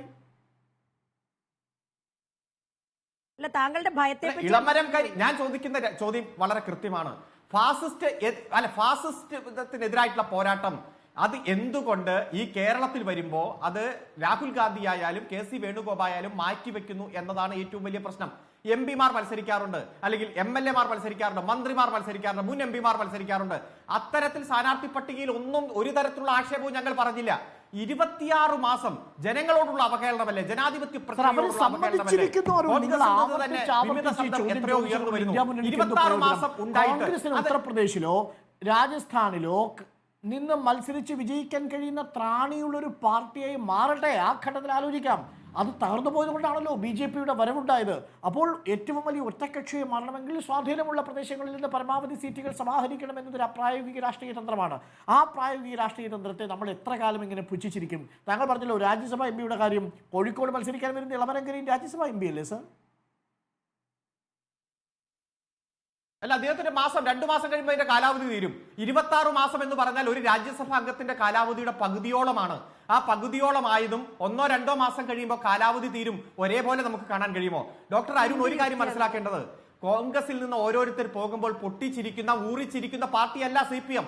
ഒരു മതേതര പാർട്ടിയായി കോൺഗ്രസ് എന്നും നിലനിൽക്കണമെന്ന് ആഗ്രഹിക്കുന്നവരാണ് ഞങ്ങൾ. പക്ഷെ ഞങ്ങൾ ഇത് ചൂണ്ടിക്കാണിക്കുന്നത് ഇങ്ങനെ ഒരു പാർട്ടിയിൽ നിന്ന് കൊഴിച്ചുപോക്കലുണ്ടോ? ഒരു മാസത്തിനുള്ളിൽ 32 നേതാക്കന്മാരാണ് സാർ പോയത്. 13 മുൻ മുഖ്യമന്ത്രിമാർ ഇപ്പോൾ BJP-യിലാണ്, കോൺഗ്രസിന്റെ മുഖ്യമന്ത്രിമാർ. ഇപ്പോൾ ഈ രാജ്യത്ത് BJP-യുടെ മുഖ്യമന്ത്രിമാരായി പ്രവർത്തിക്കുന്ന 4 പേർ പഴയകാല കോൺഗ്രസ് മുഖ്യമന്ത്രിമാരാണ്. അതായത് കോൺഗ്രസ് മുഖ്യമന്ത്രി തന്നെ BJP മുഖ്യമന്ത്രിയായി മാറുന്നത് നാം കാണുകയാണ്. PCC പ്രസിഡന്റുമാർ പോവുകയാണ്. എത്രയോ വർക്കിംഗ് പ്രസിഡന്റാണ് മഹാരാഷ്ട്രയിലും മധ്യപ്രദേശിലും ഹരിയാനയിലും എല്ലാം പോയിക്കൊണ്ടിരിക്കുന്നത്. കമൽനാഥ് നമുക്കറിയാം 9 തവണ MP ആയതാണ്, 4 തവണ അദ്ദേഹം മന്ത്രിയായതാണ്, കേന്ദ്രമന്ത്രിയായി. മുഖ്യമന്ത്രിയായാൽ വിളിച്ചോ എന്ന് BJP-യുടെ ഓരോ ദിവസം വിളിച്ചു ചോദിച്ചുകൊണ്ടിരിക്കുകയാണ്. വിക്രമാദിത്യ സിംഗിനെ കുറിച്ച് അദ്ദേഹം പറഞ്ഞു. അദ്ദേഹം എവിടെയാണ്, കോൺഗ്രസിലാണോ BJP-യിലാണോ എന്ന് ആർക്കും അറിയില്ല. ഇവിടെ തന്നെ 2023 ഏപ്രിൽ മാസം 6-ാം തീയതിയാണ് ശ്രീ AK ആന്റണിയുടെ മകൻ അനിൽ ആന്റണി കോൺഗ്രസ് വിട്ടു പോയത്. പിറ്റേ ദിവസം പത്മജ വേണുഗോപാൽ ഒരു പോസ്റ്റ് ഇട്ടു. അതിൽ 2 വാചകം വായിക്കാൻ നിങ്ങൾ എന്നെ അനുവദിക്കണം. എന്താണെന്നറിയോ? കരുണാകരന്റെ മക്കളായാലും ആന്റണിയുടെ മക്കളായാലും അവർ ജനിച്ചത് മുതൽ വിശ്വസിക്കുന്നതും കാണുന്നതും കോൺഗ്രസിന്റെ രാഷ്ട്രീയമാണ്. കുഞ്ഞുനാൾ മുതൽ അച്ഛനും അമ്മയും പറഞ്ഞു തന്നതും ഞങ്ങൾ കണ്ടതുമെല്ലാം കോൺഗ്രസ് നേതാക്കളുടെ ത്യാഗത്തിന്റെ കഥകളാണ്. അങ്ങനെ വളർന്ന ഒരാൾ എന്തുകൊണ്ട് ഈ പാർട്ടി വിട്ടുപോയി എന്ന് വളരെ ആഴത്തിൽ ആലോചിക്കേണ്ട കാര്യമാണ്. പ്രശ്നങ്ങൾ ഉണ്ടെങ്കിൽ തുടക്കത്തിലെ അത് പറഞ്ഞു തീർക്കണം. ഒരു കുടുംബമാകുമ്പോൾ ഇണക്കവും പിണക്കവും ഉണ്ടാകും. അതെല്ലാം നിസ്സാരമായി കാണുമ്പോഴാണ് ഇങ്ങനെയൊക്കെ സംഭവിക്കുന്നത്. വിഷമങ്ങൾ പലർക്കുമുണ്ട്. ഇതൊക്കെ പറഞ്ഞു തീർത്ത് എല്ലാവരും ഒരുമിച്ച് പോയാൽ മാത്രമേ ഈ പ്രസ്ഥാനം രക്ഷപ്പെടൂ. അനിൽ ആന്റണി പോയതിൽ എനിക്ക് വളരെ വിഷമമുണ്ട്. പക്ഷെ ഇതുപോലുള്ള കാര്യങ്ങൾ ആവർത്തിക്കാതിരിക്കാൻ ഈ നേതൃത്വം മുൻകൈ എടുത്തേ മതിയാകൂ. പത്മജ വേണുഗോപാൽ 10 മാസം മുമ്പ് ഫേസ്ബുക്കിൽ കുറിച്ചതാണ്, എല്ലാവരും വായിച്ചതല്ലേ. ഇവിടെ ശ്രീ അബ്ദുള്ള കുട്ടി പോയപ്പോ ടോം വടക്കം പറഞ്ഞു ഇതൊരു മഹാപ്രസ്ഥാനമാണ്, ഞങ്ങൾക്കൊരു ചുക്കും സംഭവിക്കില്ല. ടോം വടക്കം പോയപ്പോ അനിൽ ആന്റണി പറഞ്ഞു ഇതൊരു മഹാപ്രസ്ഥാനമാണ്, ഞങ്ങൾക്കൊരു ചുക്കും സംഭവിക്കില്ല.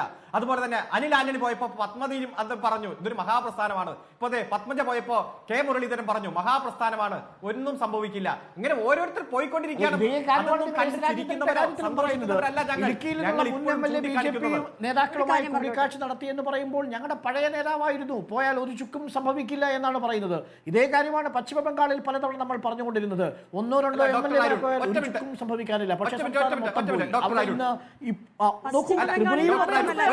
തെറ്റിദ്ധരിപ്പിക്കരുത്. ഡോക്ടർ അരുൺ അല്ല, ഒരു മിനിറ്റ് ഞാൻ പറഞ്ഞ് അവസാനിപ്പിക്കട്ടെ.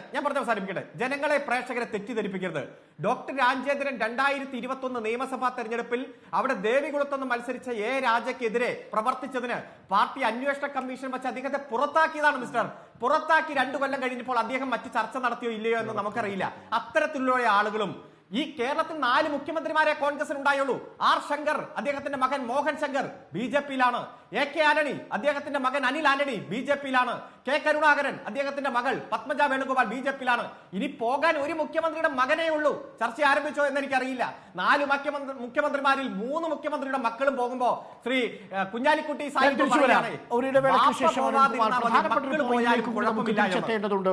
PR ശിവശങ്കർ, ഒരു വളരെ പ്രധാനപ്പെട്ട ചോദ്യമുള്ളത്, നിങ്ങൾ എന്തൊക്കെ തന്ത്രങ്ങളാണ് ഈ തെരഞ്ഞെടുപ്പിൽ പയറ്റിയത്? കേരളത്തിൽ 2 അക്കം കടക്കുമെന്ന് മോദി പറഞ്ഞത് കേരളത്തിൽ നിന്ന് വിജയിക്കാൻ സാധ്യതയുള്ള UDF MP-മാരുടെ എണ്ണം കൂട്ടി മനസ്സിൽ കണ്ടുകൊണ്ടായിരിക്കുമെന്നാണ് അല്പസമയം മുമ്പ് P രാജീവ് പ്രതികരിച്ചത്. യഥാർത്ഥത്തിൽ നിങ്ങൾ ഈ 2 അക്കം എന്നൊക്കെ കാണുന്നത് UDF-ലെ MP-മാർക്ക് കിട്ടുന്ന 2 അക്കം അത് പിന്നീട് നിങ്ങൾക്ക് ED ഉപയോഗിച്ചോ അതല്ല അധികാരത്തിന്റെ പ്രലോഭനത്തിന്റെ എല്ലിൽ കഷ്ണങ്ങൾ ഇട്ടുകൊടുത്തോ തങ്ങളുടെ കൂടാരത്തിലേക്ക് കൊണ്ടുവരാമെന്നുള്ള മോഹത്തിലാണോ?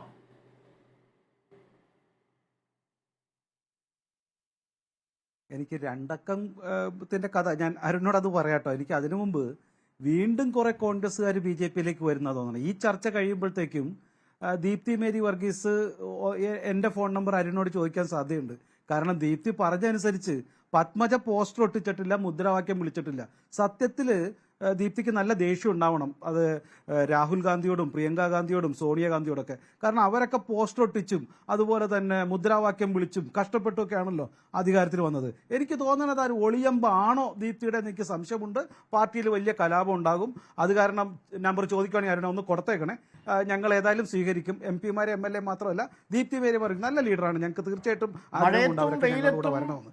അപ്പോൾ അതങ്ങനെ കാശ്മീർ മുതൽ തിരുവനന്തപുരം വരെയും അങ്ങ് കന്യാകുമാരി മുതൽ കാശ്മീർ വരെയും നടക്കുന്ന മനുഷ്യനാണ് രാഹുൽ ഗാന്ധി.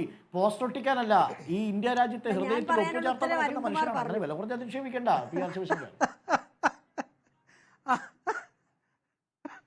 അത് MP-യും MLA നേതാവൊക്കെ ആയിട്ടല്ലേ അരുണേ, അല്ലാണ്ട് ബൂത്ത് പ്രസിഡന്റ് ആയിട്ടാണോ നടന്നത്? അല്ലാണ്ട് പോസ്റ്റ് ഒട്ടിക്ക നല്ല സീറ്റും കിട്ടി AC കാറിൽ അങ്ങോട്ടും ഇങ്ങോട്ടും നടക്കണം. അല്ലാണ്ട് ബൂത്ത് പ്രസിഡന്റ് ദീപ്തിയൊക്കെ നടന്ന പോലെ കഷ്ടപ്പെട്ട് സമരത്തിൽ പോലീസുകാരനെ തല്ലും കൊണ്ടാണ് നടന്നത്. ഓൾ ഇന്ത്യ പ്രസിഡന്റ് ആയി കഴിഞ്ഞാൽ ആർക്കും നടക്കാം, അല്ലെങ്കിൽ ഇങ്ങനെ നടക്കാം. അതൊക്കെ വെറുതെ ഇരി. പിന്നെ സോണിയാഗാന്ധി ആയതോ മുൻ പ്രസിഡന്റിനെ ശുചിമുറിയിൽ പൂട്ടിയിട്ടായത്. എന്നെ കൊണ്ട് വെറുതെ കറയൊന്നും പറയിപ്പിക്കണ്ട, വെറുതെ നാണക്കേടാവും. ഇലക്ഷന് ബാക്കിയുള്ള ചോദ്യത്തിന് ഉത്തരം പറയാൻ പറ്റില്ല. പിന്നെ മുരളി ദിയോറുടെയും അതുപോലെ മിലൻ ദിയോറുടെയൊക്കെ എന്ത് കൊടുത്ത അവരെ BJP-യിലേക്ക് വരുത്താനും, BJP-യുടെ പാർട്ടി ഓഫീസ് എഴുതി കൊടുത്താൽ പോലും അവരുടെ സ്വത്തിന്റെ അത്രയും വരില്ല. ജ്യോതിരാദിത്യ സിന്ധ്യ എത്ര സഹസ്ര കോടീശ്വരന്മാരാ, അവരൊക്കെ ഞങ്ങൾ പണം കൊടുത്തു വാങ്ങിച്ചു എന്നൊക്കെ ഒരു മാന്യതയില്ല ഒരു അഭിപ്രായം പറഞ്ഞതിന്. ഇപ്പൊ പിണറായി വിജയനെ ഭീഷണി ഞാൻ പറയുന്നില്ല, ഞാൻ കൂടുതൽ പറഞ്ഞ ഇത്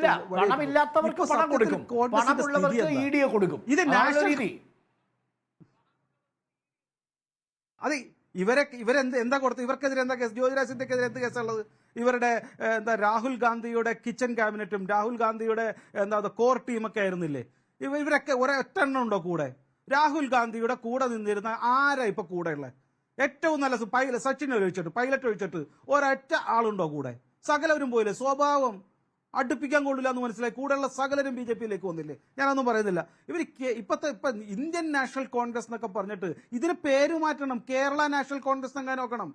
കാരണം ഓൾ ഇന്ത്യ ഏറ്റവും വലിയ ഓൾ ഇന്ത്യ പ്രസിഡന്റ്, അല്ലെങ്കിൽ ഇപ്പൊ ഗാർഗയ്ക്ക് സീറ്റേ ഇല്ല, ഒരു ഏറ്റവും അവരുടെ എന്താ പറയാ മെയിൻ ആള്, അദ്ദേഹത്തിന് കേരളത്തിൽ വന്ന് മത്സരിക്കാൻ മുസ്ലിം ലീഗിന്റെ പിന്തുണ വേണം. ഏറ്റവും ഉറപ്പുള്ള സീറ്റ്. അടുത്തത് ഓൾ ഇന്ത്യ ജനറൽ സെക്രട്ടറി കേരളത്തിലേക്ക് വരണം. ഇത് കേരള നാഷണൽ കോൺഗ്രസ് എന്നായി. പണ്ട് കേരള കോൺഗ്രസ് നാക്കായിരുന്നു, മറ്റൊരു സമ്മതിക്കില്ല. അതുപോലെ കേരള നാഷണൽ കോൺഗ്രസ് നാക്കിയിട്ട് ഇവിടെ എങ്ങാനും കടന്ന് ജീവിക്കുകയാണ് നല്ലത്. എന്നിട്ട് നാഷണൽ ലെവലിൽ ഞങ്ങൾ ഒറ്റയ്ക്കൊറ്റയ്ക്ക് മത്സരിച്ചു കഴിഞ്ഞാൽ ഞങ്ങൾക്കറിയാം മറ്റുള്ള സ്ഥലത്തൊക്കെ ഞങ്ങൾ തോപ്പിക്കും. ഇവിടെ മുസ്ലിം ലീഗിന്റെ ചിറകിനടിയിൽ നിന്നുകൊണ്ട് ധൈര്യം കാണിക്കുന്ന ഒരു പറ്റം ആളുകളായി മാറിയിരിക്കുന്നു. നിങ്ങൾക്ക് സമസ്തയുടെയും മുസ്ലിം ലീഗിന്റെയും അതുപോലെ തന്നെ ഏതെങ്കിലും പാർട്ടികളുടെയൊക്കെ പിന്തുണയിലാണ്ട് ഈ കേരളത്തിൽ രാഹുൽ ഗാന്ധിയെ പോലും വിജയിപ്പിക്കാൻ പറ്റില്ല എന്നുള്ളത് ജനങ്ങൾക്ക് മനസ്സിലായി. അതുകൊണ്ടാണ് നിങ്ങൾ അവരത്ര സീരിയസ് ആയിട്ട് എടുക്കാത്തത്. രാജ്യമൊട്ടാകെ അത്തരത്തിലുള്ള തരംഗം വരുന്നത്. പിന്നെ അരുൺ പറയണത് ഇപ്പൊ ഞങ്ങളുടെ കയ്യിൽ പാറ്റിയിടല്ലേ എന്നുള്ള കഥയാണ്. ഞങ്ങളുടെ കയ്യിൽ പാറ്റിയിടല്ലേ? 2 സീറ്റ് രണ്ടാമത്തെ ദേശീയ പാർട്ടിയാണ് ഇന്ത്യൻ നാഷണൽ കോൺഗ്രസ്. പ്രതിനിധികളെ ഒരു പക്ഷേ നിങ്ങൾ ചാക്കിലാക്കിയിട്ടുണ്ടാവാം. പക്ഷേ ഇന്ത്യൻ നാഷണൽ കോൺഗ്രസിന് വേണ്ടി ബൂത്ത് തലത്തിൽ പോസ്റ്റർ ഒട്ടിക്കാനും അവർക്ക് വേണ്ടി മുദ്രാവാക്യം വിളിക്കാനും നടക്കുന്ന സാധാരണ പ്രവർത്തകരുണ്ട്. അവർ 25% വരും ഇന്ത്യൻ പോപ്പുലേഷന്റെ. അതിനെ നമുക്ക് അവഗണിക്കാൻ കഴിയില്ല. PR ശിവശങ്കർ, അല്ല അത് ഈ ഇലക്ഷൻ കഴിഞ്ഞിട്ട് അപ്പൊ 25 അത് 15 താഴെയാണോ നമുക്കറിയാം. പക്ഷെ ഏതായാലും ഒന്നല്ലെങ്കിൽ അണികൾക്ക് നേതാക്കളെ വിശ്വാസമില്ല, അല്ലെങ്കിൽ നേതാക്കൾക്ക് അണികളെ വിശ്വാസമില്ല. ഇതുകൊണ്ടാണല്ലോ ജയിക്കാത്തത്. അല്ലെങ്കിൽ ഈ അണികൾക്കോ ജനങ്ങൾക്കോ ജനപിന്തുണയില്ല. ഏതെങ്കിലും ഒന്ന് ശരിയാണ്. അപ്പോ ഇത് ഞാൻ അരുണിനെ കുറിച്ച്, അരുണാണെങ്കിൽ ഇപ്പൊ ഓരോ സീറ്റും ഇവിടെ കോൺഗ്രസിന്റെ സ്ഥാനാർത്ഥികളുടെ കുഴപ്പമാണ്, അവരുടെ ജനസ്വാധീനത്തിന്റെ കുറവാണ് CPM-ന്റെ വിജയരഹസ്യം എന്നല്ല ഇപ്പൊ പറഞ്ഞു വരുന്നേ. ഞങ്ങളുടെ കഞ്ചി പാറ്റിയിടരുത്. ഇപ്പൊ അവിടെ രാഹുൽ ഗാന്ധി മത്സരിക്കുന്നു, ഇവിടെ ഷാഫി മത്സരിക്കുന്നു, ഇവിടെ വേണുഗോപാൽ മത്സരിക്കുന്നു. ഇവിടെയൊക്കെ ഞങ്ങൾ തോറ്റുപോകുന്നു. കാരണം ഞാൻ സത്യത്തിൽ ഇത്രയേറെ ചിന്താദാരിദ്ര്യവും ഇത്രയേറെ ഭയവുമുള്ള ഒരു നേതാക്കളെ ഞാൻ കണ്ടിട്ടില്ല ഈ പാർട്ടിയിൽ. ഇത്രയ്ക്ക് മോശമായിരിക്കുന്നു. ഇവര് പറയുന്നത് കോൺഗ്രസിന് തിരിച്ചു പോയോന്ന് നോക്ക് എന്ന് പറഞ്ഞ വാർത്തയൊക്കെ പുറത്തു വന്നു. ഞാൻ പോയി തിരുവനന്തപുരത്ത് പ്രവർത്തിച്ചോളാന്നാ പറഞ്ഞത്. എനിക്ക് പറയാൻ സ്ഥാനാർത്ഥി ഉണ്ടോന്നൊന്ന് വിളിച്ചു നോക്കി ഈ ചർച്ച കഴിയുമ്പോൾ. അല്ല ഒരു മിനിറ്റ് അരുൺ വിഷമിക്കല്ലേ, ഞാൻ ഇനിയും പറയാൻ പോകുന്നു. എന്നിട്ട് കാര്യം പറയും. ഞങ്ങളുടെ പാർട്ടിയിൽ നിന്ന് ആരും പോയില്ല. എന്റെ പൊന്നരുണെ, നിങ്ങളുടെ പാർട്ടിയിൽ നമ്മളെല്ലാം ലൈവ് കണ്ടതല്ലേ, ലൈവ് കണ്ടതല്ലേ? നിങ്ങളുടെ നിങ്ങൾ പാർട്ടിയിൽ നിന്ന് കൊട്ടിഘോഷിച്ച് എടുക്കാനായിട്ട് കൊണ്ടുവന്ന ആരെങ്കിലും ഉണ്ടോ? സ്ഥാനാർത്ഥി. ഭേദപ്പെട്ട ആരെങ്കിലും ഉണ്ടോ? ഒറ്റ സെക്കൻഡ് എനിക്ക് പറയാം. യുപിയിലോ മധ്യപ്രദേശിലോ രാജസ്ഥാനിലോ ആരെങ്കിലും ഉണ്ടോ? നിങ്ങളുടെ പാർട്ടിയിൽ ആരെങ്കിലും ഉണ്ടോ എടുക്കാൻ? എന്നിട്ട് വേണ്ടേ എടുക്കാൻ? സ്വന്തം പാർട്ടിയില് യുപിയിലോ കോൺഗ്രസിലോ നിങ്ങളുടെ പാർട്ടിയിൽ നിന്ന് എടുക്കാൻ ആള് വേണ്ടേ? അല്ല, ഒരു മിനിറ്റ് ഇങ്ങനെ ശല്യപ്പെടുത്താൻ ഞാൻ ശല്യപ്പെടുത്തും. അത് സുരേഷ് ഗോപി തിരുവനന്തപുരത്ത് പോകുമെന്നൊക്കെ തൃശ്ശൂർ ശിവശങ്കറിന് ഒരു മറുപടി പറയാൻ അവസരം തരണം. അല്ല, ഒരു നിമിഷം ശിവശങ്കർ ഒന്ന് വഴങ്ങാമോ? ഒന്ന് ദീപ്തിക്ക് താങ്കളോട് എന്തോ ചോദിക്കാനുണ്ട്. ദീപ്തി, നിങ്ങൾക്ക് പറഞ്ഞൊക്കെ അറിയുന്ന 10 പേര് വേണ്ടേ? അല്ല, ഒരു മിനിറ്റ് എന്റെ പറഞ്ഞിട്ട് ദീപ്തിക്ക് പോവാം. ഒരൊറ്റ മിനിറ്റ്. നിങ്ങളുടെ യുപിയിലോ മധ്യപ്രദേശിലോ 10 പേരുടെ പേര് പറ. 10 പേരുടെ പേര് പറ. നിങ്ങൾ ആരെടുക്കാനാ? പറഞ്ഞാൽ അറിയുന്ന ആരെങ്കിലും ഉണ്ടോ നിങ്ങൾക്ക് മറ്റു സ്റ്റേറ്റില്? ഒരു മനുഷ്യനുണ്ടോ? എന്നിട്ട് വഴി കിടന്നത് ഞങ്ങൾ എടുക്കണ്ടേ?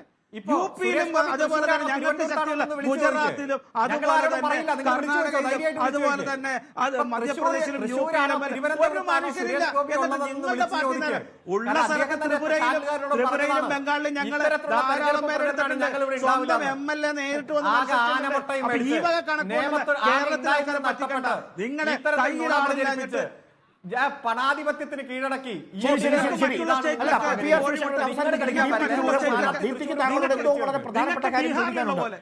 ഒരു നിമിഷം ശിവശങ്കർ, ഞങ്ങൾക്ക് കേരളത്തിൽ ശരി നിങ്ങൾക്ക് ഒരു നിമിഷം ഒരു നിമിഷം അങ്ങോട്ട് പറഞ്ഞു. ദീപ്തിക്ക് എന്തോ സൂചിപ്പിക്കാറുണ്ട്. താങ്കൾ പറയും.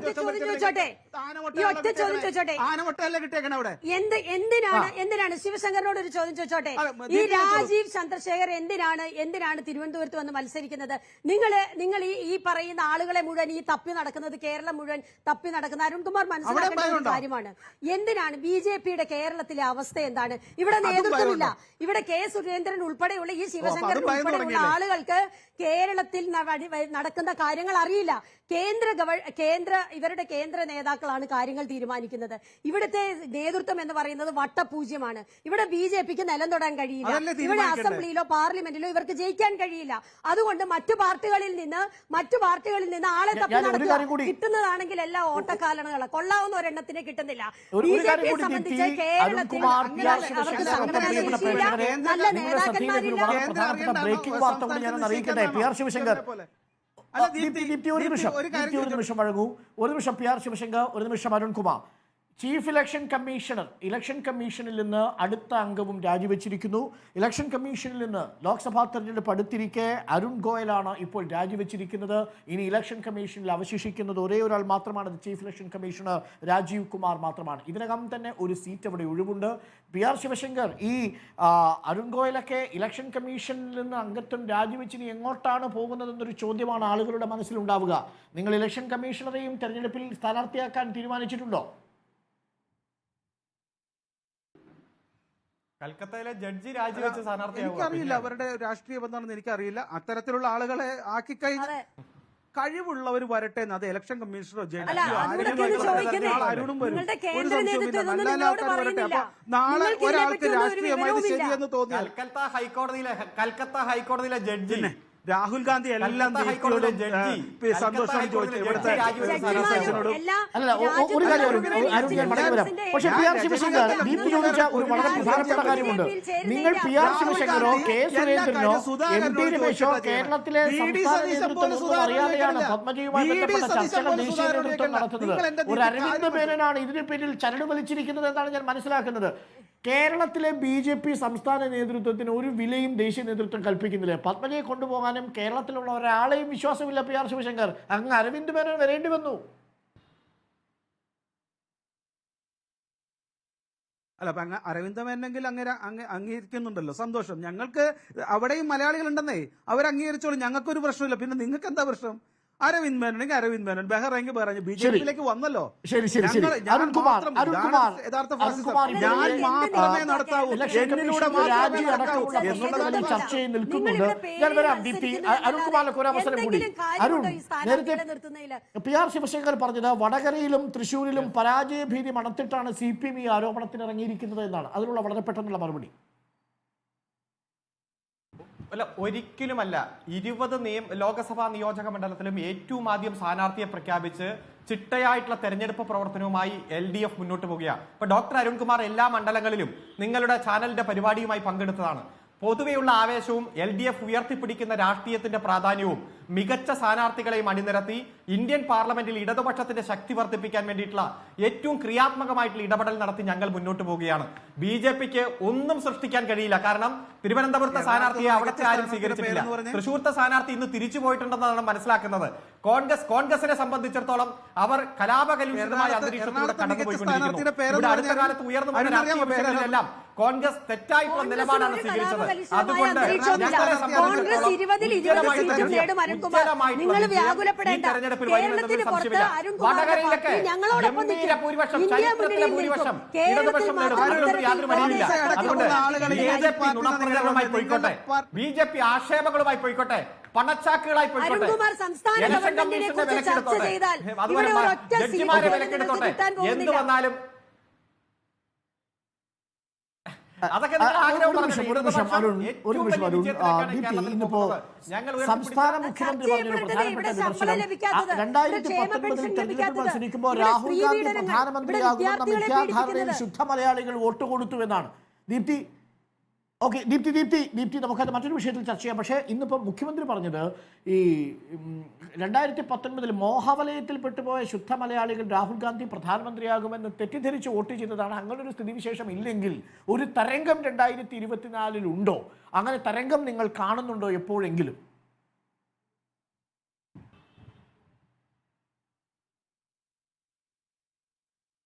അല്ല, എന്നോടാണ് ചോദ്യം. അതെ ദീപ്തി. അല്ല, ഞാൻ പറഞ്ഞല്ലോ, കേരളത്തിൽ കോൺഗ്രസിനെ സംബന്ധിച്ച ഏറ്റവും നല്ല സാഹചര്യമാണ് മുഴുവൻ സീറ്റും നേടാൻ. കാര്യം 2 കാരണങ്ങളാണ് ഉള്ളത്. ഏറ്റവും പ്രധാനപ്പെട്ട കാരണം എന്ന് പറയുന്നത് കേരളത്തിൽ ഇന്ന് ഭരിക്കുന്ന ഇടതുപക്ഷ ജനാധിപത്യ മുന്നണിയാണ്. ഒരു വിഭാഗം ജനങ്ങളെ പോലും അഡ്രസ്സ് ചെയ്യാത്ത, ഏറ്റവും അധികം അഴിമതി നടത്തുന്ന, സ്വന്തം മകൾക്ക് വേണ്ടി മാത്രം ജീവിക്കുന്ന ഒരു മുഖ്യമന്ത്രി. ഈ അരുൺകുമാറൊക്കെ ഇവിടെ വന്നിരുന്ന് ചർച്ച ചെയ്യുന്നു എന്നുള്ളതേ ഉള്ളൂ. ഇവരൊക്കെ ഇവരുടെ ഇന്റേണൽ ഫോറത്തിൽ പോലും അവർക്ക് ചോദിക്കാൻ കഴിയുന്നില്ല എന്തിനാണ് ഇങ്ങനെ ഒരു മുഖ്യമന്ത്രി എന്നുള്ളത്. അപ്പോ ഇത്തരത്തിൽ അല്ല, അതിനുവേണ്ടിയാണല്ലോ നിങ്ങൾ KV തോമസിനെ അവിടെ കൊണ്ടിരുത്തിയിരിക്കുന്നത്. KV തോമസിനെ നിങ്ങൾ ഈ നികുതി പണവും കൊടുത്ത് എന്തിനാണ് അവിടെ കൊണ്ടിരുത്തിയിരിക്കുന്നതെന്ന് ആദ്യം നിങ്ങൾ മറുപടി പറയണം. ഈ എക്സാലോജിക്കിന്റെ കേസും BJPയും നിങ്ങളുമായുള്ള ബന്ധവും ഈ SFIO അന്വേഷണം നടക്കുന്നത് എന്തുകൊണ്ടാണ് ഒരു ശരിയായ ഏജൻസി അത് അന്വേഷിക്കാത്തത്? 2021 തുടങ്ങിയ ലീഡിയുടെ അന്വേഷണം എവിടെ എത്തി നിൽക്കുന്നു? എക്സാലോജിക്കെതിരെ നടത്തിയ അന്വേഷണം അത് എന്തുകൊണ്ടാണ് മൂടിവെച്ചത്? BJPയും ഈ മുഖ്യമന്ത്രിയും തമ്മിലുള്ള അൺഹോളി നെക്സസ് ആണത്. അതൊക്കെ മനസ്സിലാക്കിയതിനു ശേഷം കേരളത്തിലെ ജനങ്ങൾ കൂടുതലും കൊടുക്കും. അതിശക്തമായിട്ടുള്ള സംഘടനാപരമായി രാഷ്ട്രീയപരമായിട്ടുള്ള പോരാട്ടവും നിയമ പോരാട്ടവും എന്റെ അരുൺകുമാർ, ഇതൊക്കെ ആര് വിശ്വസിക്കാനാണ്? BJPയും കോൺഗ്രസും തമ്മിൽ രാജ്യം മുഴുവൻ മത്സരം നടക്കുമ്പോൾ നിങ്ങൾ പറയാ ഇവിടെ BJPയും കോൺഗ്രസും